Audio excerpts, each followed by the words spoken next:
주기도문하겠습니다. 하늘에 계신 우리 아버지여, 이름이 거룩히 여김을 받으시오며 나라가 임하시오며 뜻이 하늘에서 이루어진 것 같이 땅에서도 이루어지이다. 오늘 우리에게 일용할 양식을 주시옵고 우리가 우리에게 죄 지은 자를 사하여 준 것 같이 우리의 죄를 사하여 주시옵고 우리를 시험에 들게 하지 마시옵고 다만 악에서 구하시옵소서. 나라와 권세와 영광이 아버지께 영원히 있사옵나이다. 아멘. 찬송가 486장 찬송합니다.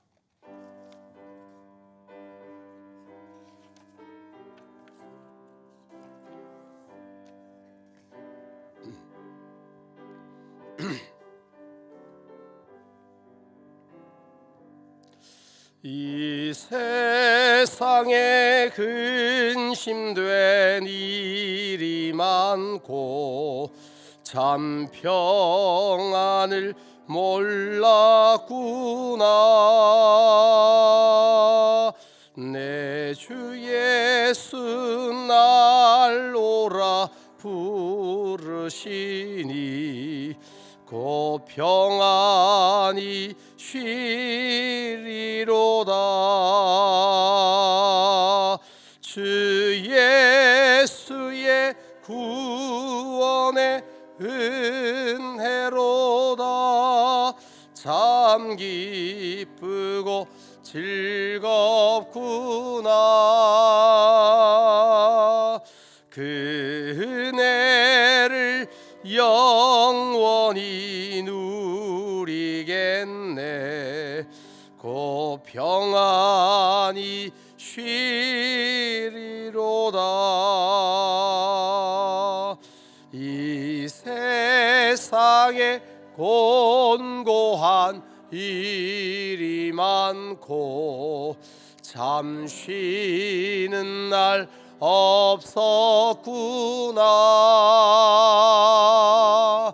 내 주 예수 날 사랑하시오니 곧 평안히 쉬리로다. 주 예수의 구원의 은혜로다. 참 기쁘고 즐겁구나. 그 은혜를 영원히 누리겠네. 곧 평안히 쉬리로다. 이 세상에 죄악된 일이 많고 참 죽을 일 쌓였구나. 내 주 예수 날 건져 주시오니 곧 평안히 쉬리로다. 주 예수의 구원의 은혜로다. 참 기쁘고 즐겁구나. 그 은혜를 영원히 누리겠네. 곧 평안히 쉬리로다. 아멘. 기도하겠습니다. 오늘 오신 하나님, 지난밤에 또 많은 비가 내리고 또 이렇게 날씨가 좋지 않지만 오늘도 우리에게 그래도 새날을 주시고 또 새 힘을 주시고 믿음 주셔서 또 하나님 전에 나올 수 있도록 우리를 인도하셨음을 감사합니다. 날마다 새벽을 깨우며 하루를 시작하며 말씀과 기도로 시작하여 늘 승리하며 살아내는 하나님의 용사들 되게 하여 주옵소서. 하나님, 우리 대한민국을 불쌍히 여기시고 대한민국의 정치, 사회, 경제, 문화, 외교, 국방, 안보, 교육 모든 면이 안정되고 성숙한 나라 되게 하여 주옵소서. 대한민국이 더욱 부강한 나라, 평안한 나라, 행복한 나라 되고, 무엇보다 한국교회 또 성도들이 더 기도하고 또 전도하여 이 대한민국을 복음으로 변화시키는 그런 은혜가 내리게 하여 주옵소서. 하나님 아버지여, 우리 교회를 또 하나님 사랑하셔서 지금까지 붙드신 은혜 감사합니다. 날마다 새 가족을 보내심을 감사합니다. 또 새 생명이 출생하게 하심도 감사합니다. 우리 교회가 정말 더 많은 영혼들이 모여들고 또 이웃길 지역에 구원받기로 작정한 자들을 복음전하여 구원하는 방주의 역할을 감당하는 교회 되게 하여 주옵소서. 하나님 손에 붙들어 하나님의 크신 일에 사용하는 그런 교회 되기를 원합니다. 하나님, 우리 교회에 속한 230여 가정마다 복의 복을 주시고, 하나님 모든 권속들 영혼이 잘됨 같이 범사가 잘되고 강건하게 하여 주옵소서. 모든 가족들 불신가족 예수 믿고 구원받아 함께 예배하는 천국 같은 가정 이루게 하옵소서. 성도의 가정마다 사업과 직장과 장사가 잘 되게 하셔서 늘 식탁이 풍성하게 하시고 또 나누고 베풀고 구제할 게 있게 하시고 하나님 앞에 합당히 드릴 것이 있도록 물질을 채워 주시옵소서. 건강의 은혜를 주옵소서. 수술 후에 회복 중인 성도들, 치료받는 성도들, 겸사하고 결과를 기다리는 성도들, 여러 형편에 있는 성도들을 우리 하나님 불쌍히 여겨주시고 능력의 손길로 안수하여 주시고 깨끗하게 고쳐 주옵소서. 우리 김영순 권사님 또 몸이 좋지 못해 2주간 교회를 또 못 나오고 있습니다. 하나님께서 붙들어 주셔서 주여 또 결과가 좋은 결과가 나오게 하시고 회복되게 하시고 속히 치유되게 하시고 깨끗하게 힘 얻어 또 주를 더욱 잘 섬길 수 있도록 은혜를 내려 주옵소서. 하나님 아버지여, 우리 교회 또 이제 다음 세대에게 복을 주옵소서. 아기들이 건강하게 자라게 하시고 또 유치부 아이들, 초등부 아이들 씩씩하고 또 건강하게 자랄 때에 하나님 말씀을 잘 배워 정말 예수님을 정확하게 알아가는 우리 아이들 되게 하시고, 중고등부 학생들 청소년의 시기에 인격적으로 주를 만나 정말 주의 성령을 받고 주의 성령의 인도함을 받아 거룩한 행실과 경건함으로 사는 우리 청소년들 되게 하시고, 또 수험생들에게는 좋은 대학으로 진학시켜 주시며 군복무 중인 아들들 하나님 지켜주시고 눈동자와 같이 보호하여 주시며, 또 취업을 위해 기도하는 청년들에게는 주일 성수할 수 있고 직장 신앙생활 잘할 수 있는 좋은 직장 허락하여 주시며, 또 결혼 위해 기도하는 청년들 하나님 믿음의 배우자 주셔서 믿음의 가정 이루게 하여 주시옵소서. 신혼부부의 가정에는 태의 문을 여시사 경건한 자손을 많이 주시고 또 아이들을 기르는 젊은 가정들 주의 교훈과 훈계로 잘 양육하게 하시며, 하나님 우리 교회 젊은 세대는 부모를 공경하고 또 부모 세대는 주의 말씀으로 잘 이끌어가는 아름다운 교회 되게 하여 주옵소서.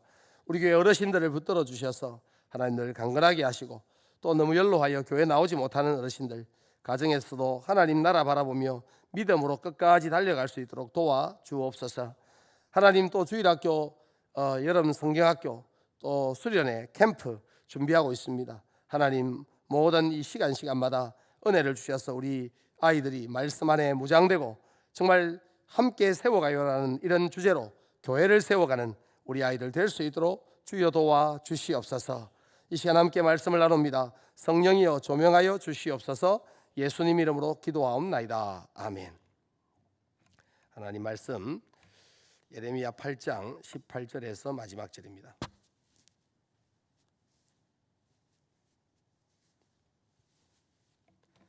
예레미야 8장 18절부터 22절 교독합니다. 제가 먼저 읽습니다. 18절. 슬프다 나의 근심이여, 어떻게 위로를 받을 수 있을까? 내 마음이 병들었도다.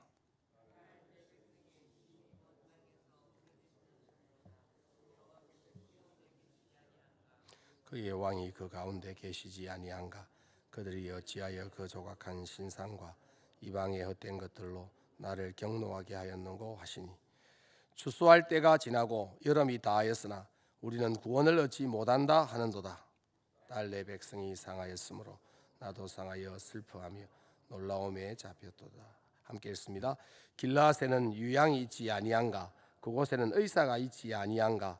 딸 내 백성이 치료를 받지 못함은 어찌 됨인고. 아멘.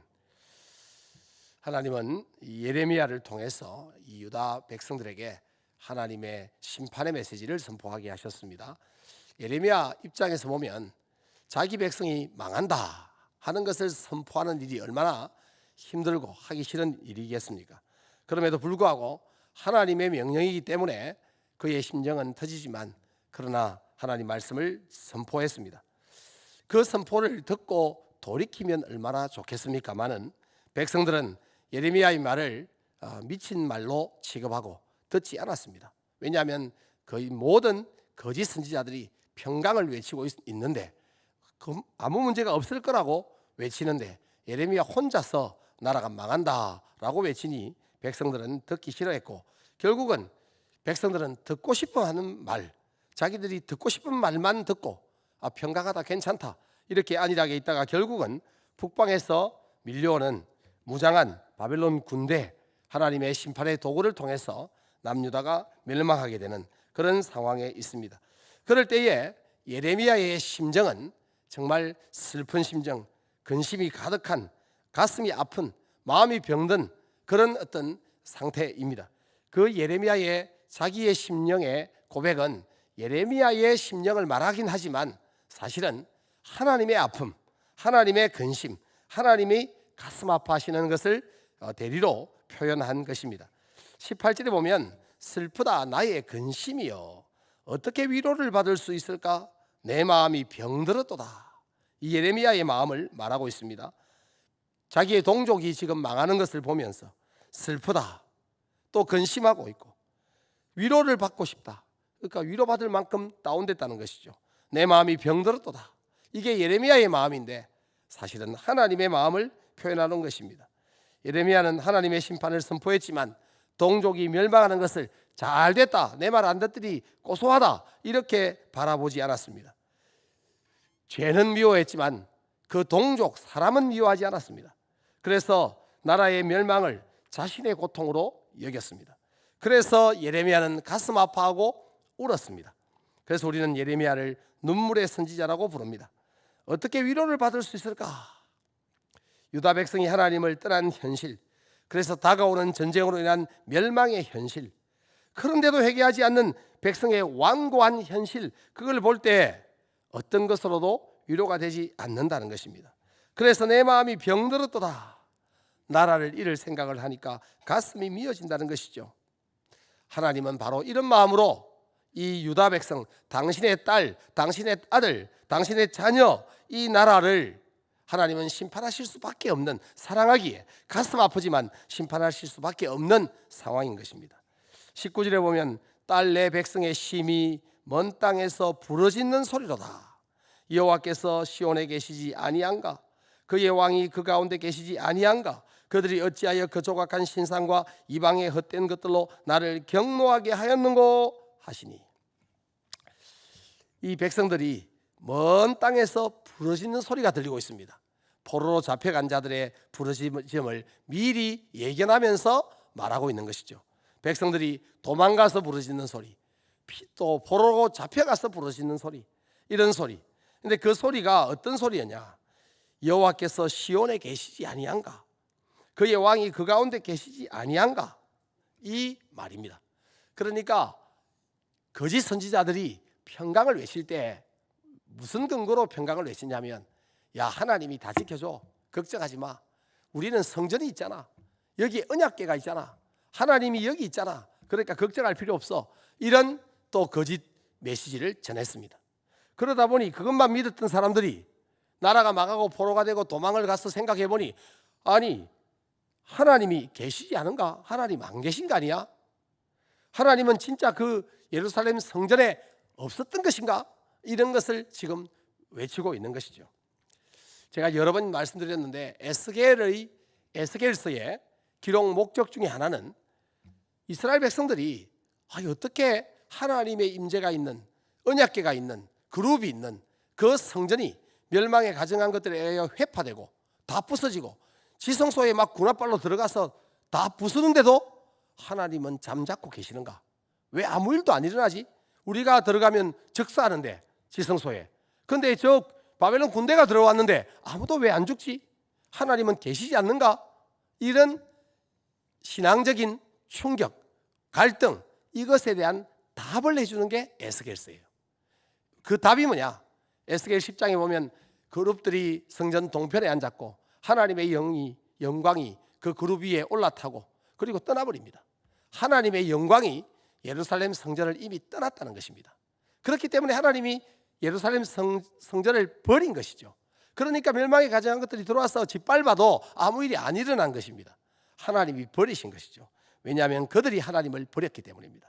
지금 이 백성들은 여호와께서 시온에 계시지 아니한가, 그의 왕이 그 성전 가운데 계시지 아니한가, 왜 없는가라고 이렇게 부르시는데, 하나님은 그 다음 답이 그들이 어찌하여 그 조각한 신상과 이방의 헛된 것들로 나를 경노하게 하였는고. 하나님의 답변이 이겁니다. 너희들이 조각한 신상과 이방 우상으로 나를 경노하게 하였다. 하나님이 떠나버리셨다 하는 것입니다. 그래서 심판하는 것이죠. 20절에 추수할 때가 지나고 여름이 다하였으나 우리는 구원을 얻지 못한다 하는도다. 추수할 때도 지났고 여름도 다 지났고 구원의 때도 지났다, 그런 뜻입니다. 한마디로 벌써 떠났다, 이런 뜻입니다. 이제 와서 후회해도 소용없다는 것이죠. 그렇게 예레미야가 선포하고 또 선포하고 끝까지 선포했는데도 듣지 않았기 때문에 이제 끝나버렸다. 21절에 딸 내 백성이 상하였으므로 나도 상하여 슬퍼하며 놀라움에 잡혔도다. 이게 예레미야의 심정을 노래하지만 하나님의 심정입니다. 하나님의 백성들이 이제 포로가 되는 것, 하나님이 좋아서 하는 일이 아닙니다. 하나님이 그들을 고쳐 쓰기 위하여, 연단하여 쓰기 위하여, 그들을 회개하게 하여 돌이켜서 쓰기 위하여 그들을 심판하시고 또 상하게 내버려 두시는 것이죠. 그런데 하나님은 그 백성의 상함에 웃고 있는 것이 아니라 슬퍼하고 놀라움에 잡히는 그런 모습으로 애통하고 있다는 것입니다. 하나님은 당신의 독생자 예수 그리스도를 십자가에 돌아 죽게 할 때에 하나님은 그 십자가 위에 같이 못 박힌 것처럼 가슴 아파하시는 것과 같은 것입니다. 22절에 길르앗에는 유양이 있지 아니한가, 그곳에는 의사가 있지 아니한가, 딸 내 백성이 치료를 받지 못하면 어찌 됨인고. 길르앗에는 유양이 있다. 길르앗은 요르단강 동쪽 지역인데 치료용 향유와 약재가 나는 그런 곳입니다. 그러니까 길르앗의 유양은 상처를 치료하는 약의 효과가 있었습니다. 염증 치료제입니다. 길르앗에 약이 있는데 상처를 치료하지 못합니다.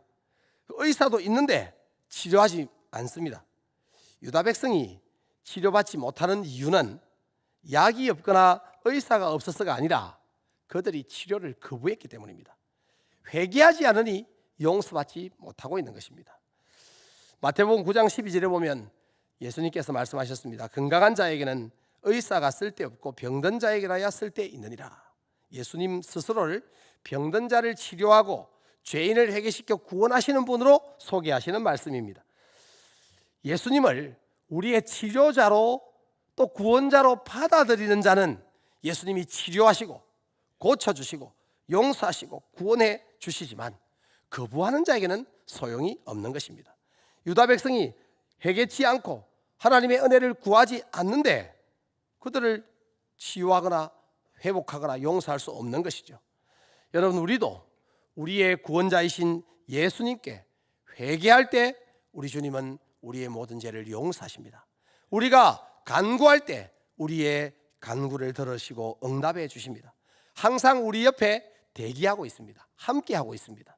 그러므로 엉뚱한 데 가서 구하고 엉뚱한 데 가서 해법을 찾는 것이 아니라 우리와 동행하시는 성령님, 우리와 함께 하시는 예수님, 우리를 늘 불꽃 같은 눈으로 감찰하시는 하나님, 삼위 하나님 앞에 우리가 문제가 있을 때는 즉각 회개하고 엉뚱한 데로 갔을 때는 즉각 돌이키고 또 필요한 것일 때는 즉각 간구할 때에 하나님은 때를 따라 돕는 은혜를 주시고 또 우리를 용서하시는 긍휼을 베풀어 주실 것입니다. 오늘도 그 주님 손 붙잡고 주의 은혜를 받으며 동행하며 살아내며 승리하는 여러분 되기를 주의 이름으로 축복합니다. 하나님 아버지, 오늘도 우리와 함께 하시는 하나님, 우리에게 아직 기회를 주실 때에 늘 회개하고 돌이키고 간구하고 응답받고 은혜받고 또 승리하는 우리의 복된 걸음이 되게 하여 주시옵소서. 예수님 이름으로 기도하옵나이다. 아멘.